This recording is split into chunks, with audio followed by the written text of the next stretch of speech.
Gentes dames, preux chevaliers damoiselles, et damoiseaux, en ce jour du 8, le 10 octobre de l'an de grâce 2020, nous sommes séants rassemblés afin de célébrer les espousailles de Dame Sibylle et de Messire Yves.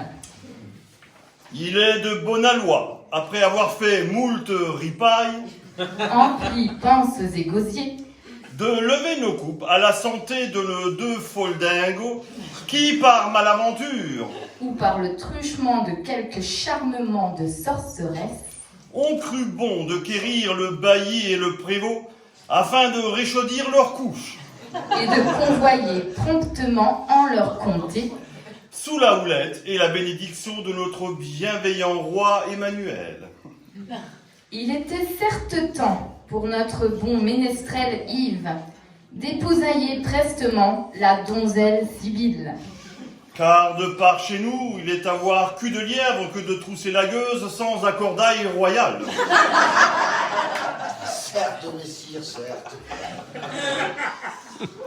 La chose est désormais acquise. Plus besoin n'est pour notre troubadour de s'abstenir de l'enjourner à la nuitée, Au risque d'avoir le haut de chausse en feu sans respi,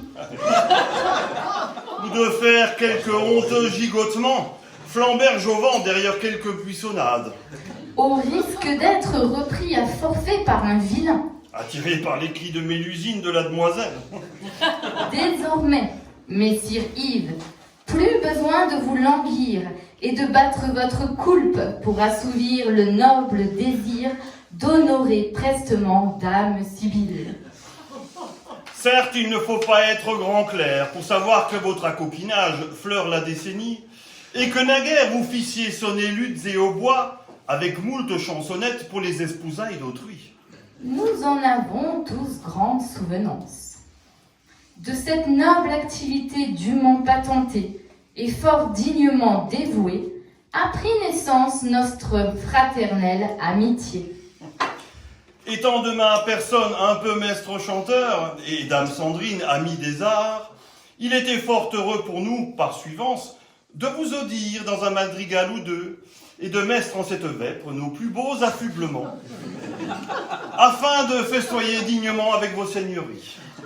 Hélas, les trames obscures du malin ont quelque peu fait tarder ces heureuses réjouissances. Par un sortilège maléfique, un mal mystérieux s'en est venu en nos contrées, tel un maroufle. Semant terreur et moult mortailles dans la menuaille et les vilains, révélant ainsi la lacrymable et vile couardise de nos bourses molles de ministres royaux. Honni soit cette peste, il ferait beau voir d'en trouiller. Faisant fi de la mauvaise fortune, nous avons convoyé jusqu'en ce castel, afin de ripailler, séance tenante, et faire bonne pitance avec vous. Mangaillons sans vergogne, allez quérir roses et poulardes, mandez gourdes et faisans, remplissons nos auges. Et espongeons de rechefs, breuvages et vinasses autour de la bonne flambée. Sonnons l'olifant, en honneur de nos deux troubadours tombés en pamoison. Avec votre acquiescement et sans plus de jactance, Gentes dames et damoiseaux, portons la coupe aux lèvres. Vive les espous!